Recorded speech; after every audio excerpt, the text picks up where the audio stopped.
What if I told you that the one thing standing between you and the life you have always dreamed of is not your past trauma, not your financial situation, not the people who hurt you, not the opportunities you missed, but something so simple, so shockingly close that most people walk past it every single day of their lives without even noticing it? What if the universe has been whispering the answer to you in every single breath you have ever taken, and you have been too busy living in yesterday or worrying about tomorrow to actually hear it?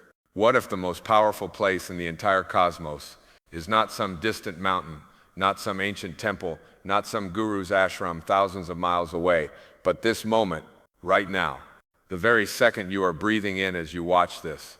What if merging into the now is not a philosophy, not a luxury, not something only monks and mystics do, but your absolute birthright, your superpower, your direct line to everything you have ever wanted? Stay with me, because what you are about to hear will never let you live unconsciously again. What if the prison you have been living in your entire life has no walls, no bars, no locks, and the door has always been wide open, waiting for you to simply walk through it? What if everything you have been searching for, the peace, the joy, the love, the abundance, the deep sense of belonging, has never once been hiding from you? What if you have been hiding from it by living everywhere except the one place where life actually happens? I want to speak to you today about something so profound, so ancient, yet so urgently needed in this world that is moving faster than the human soul was designed to handle. I want to speak to you about merging into the now, not visiting the now, not occasionally glancing at it like a tourist, not dipping your toe into it when life gets so painful that you have no other choice. I am talking about a complete, total, irreversible merger, the way a river merges into the ocean and can never again call itself separate. Think about how you have been living, honestly, courageously. Look at the architecture of your average day inside your own mind. How many hours, how many precious, irreplaceable, never returning hours do you spend replaying conversations that already happened 3 years ago? How many moments do you dedicate to rehearsing arguments with people who are not even in the room? How many of your heartbeats are consumed by a future that does not exist yet and may never exist in the form you are fearing it? You are doing something that no other creature on this earth does with such devastating consistency. You are time traveling. And unlike the romanticized version in the movies, this kind of time travel does not take you to exciting places. It takes you to suffering, every single time. Here is what I want you to understand at the deepest cellular level of your being. The past is not a place. It is a story you keep telling yourself, decorated with emotions, filtered through your current mood, reshaped by every experience you have had since then. What you call the past is not reality. It is a highlight reel of interpretations. And yet, and here is the shocking part, you are willing to sacrifice your actual living present moment to go back and live inside a story that is not even completely true. And the future? The future is the greatest illusion the human mind has ever constructed. Your brain presents the future to you as if it is a real destination, as if you can pack your bags and move there, as if worrying about it is somehow productive, somehow responsible, somehow protective. But here is the truth that will either liberate you or disturb you deeply, and I hope it does both. You have never once lived in the future, not a single second, not one breath. Every time the future arrived, it arrived as now. It always has, it always will. The future is just the now that hasn't happened yet, and when it gets here, it will still be now. So where exactly are you going when you leave this present moment to live in tomorrow's anxiety? Nowhere. You are going nowhere. You are simply abandoning the only real moment of your life to live in a mental simulation that your frightened, ego-driven mind has manufactured. Now I want to talk about the ego, because understanding the ego is the key that unlocks everything I am sharing with you today. Your ego is not your enemy. Do not make that mistake. Your ego is a brilliant survival mechanism that served human beings magnificently when the primary threat was a lion in the tall grass. The ego needed to remember past dangers and anticipate future ones. That is why it was built to live in time, specifically in past danger and future threat. But here is the problem that nobody talks about enough. You are no longer running from lions. The lion is gone, yet your ego never received that memo. Your ego is still doing its ancient job with absolute dedication, using every tool at its disposal: guilt about the past, anxiety about the future, comparison, judgment, resentment, fear, to keep you out of the present moment. Because the ego knows something terrifying. It knows that in the present moment the ego itself begins to dissolve. And a dissolved ego is a dead ego. So your ego will fight with everything it has to keep you anywhere except here. Every time you feel that familiar pull back into yesterday's regret or tomorrow's dread, recognize what is actually happening. That is not wisdom calling you. That is not responsibility. That is not intelligence. That is your ego running its oldest, most successful program, the program of distraction from now. Because in the now, the ego has no story to tell. In the now, there is no poor me narrative to maintain. In the now, there is only what is, raw, pure, undiluted, magnificently alive reality. And what is, when you actually stop and merge into it fully, is never as terrible as what your mind was telling you it would be. Almost never. In fact, in my experience, the present moment, when you actually arrive in it completely, contains a quality that I can only describe as grace, a rightness, a sufficiency, a sense that somehow in this exact moment, with exactly what you have and exactly who you are okay, more than okay, you are home. Now let me tell you something that will shock you, because it shocked me when I first truly understood it, not just intellectually, but in my bones and my blood, and the way I breathed and moved through a day. Are you ready?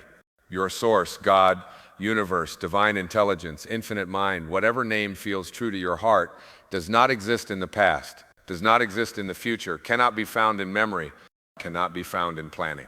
The sacred, the infinite, the creative intelligence that breathed the stars into existence and beats your heart without your permission and grows your fingernails while you sleep, that intelligence is only available in the now. This is not poetry. This is not metaphor. This is the most practically important truth you will ever encounter. Every mystical tradition in human history, across every culture, every continent, every century, points to the same discovery: the sacred lives in the present moment. Silence lives in the present moment.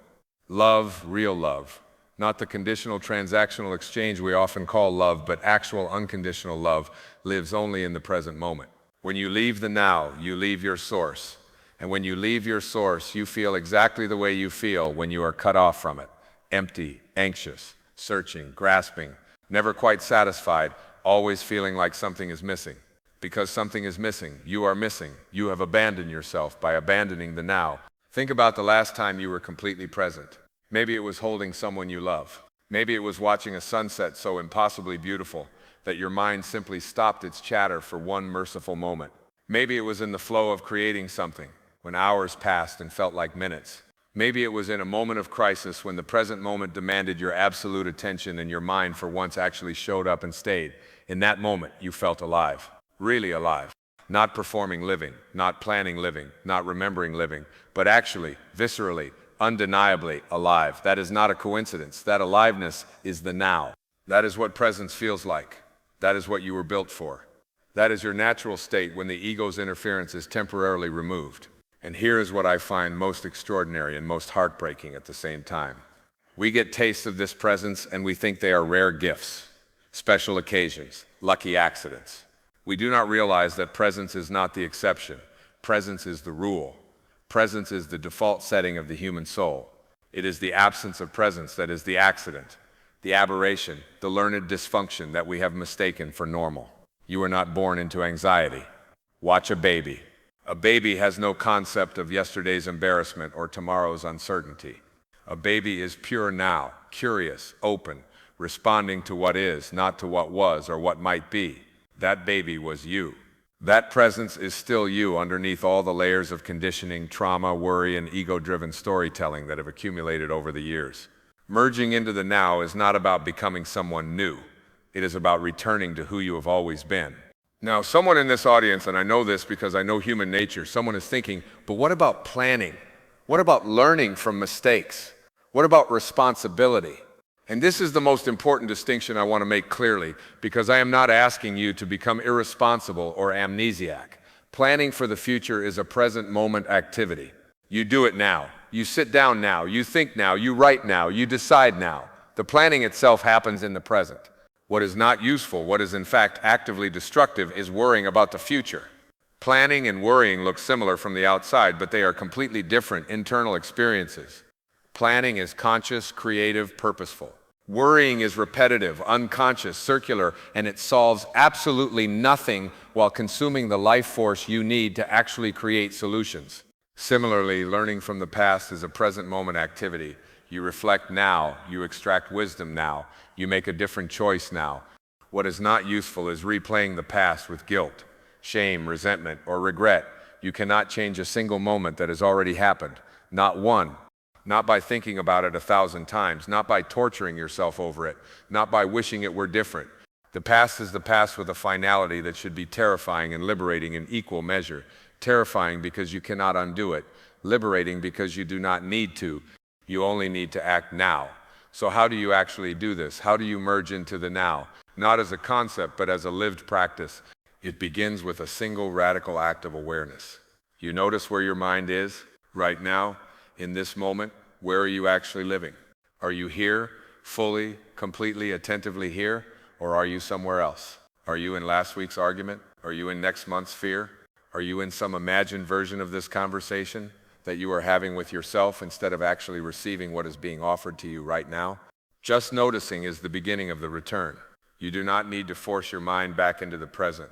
Forcing creates resistance, and resistance creates more distance. You simply notice, gently, without judgment, with the same tender compassion you would offer a small child who wandered off. Ah, I left, I went somewhere. Okay, I am back now. And then, breathe. This is not a cliche. This is neuroscience and spirituality arriving at the same destination from different directions. Your breath is the only biological function that exists simultaneously in the voluntary and involuntary nervous systems. It is the bridge between the conscious and the unconscious. And most crucially, your breath only happens now. You cannot breathe in the past. You cannot breathe in the future. Every breath is a now event. When you focus on your breath, you are literally using the present to anchor yourself to the present. Feel your feet on the ground. Feel the temperature of the air on your skin. Hear the sounds that are happening in this actual moment, not the sounds in your memory of yesterday or the imagined sounds of tomorrow's catastrophe. The actual sounds happening right now. This sensory anchoring is not childish or simplistic. It is one of the most sophisticated things a human being can do, because it overrides the ego's narrative with the body's direct experience of reality. And then, do the thing that is in front of you.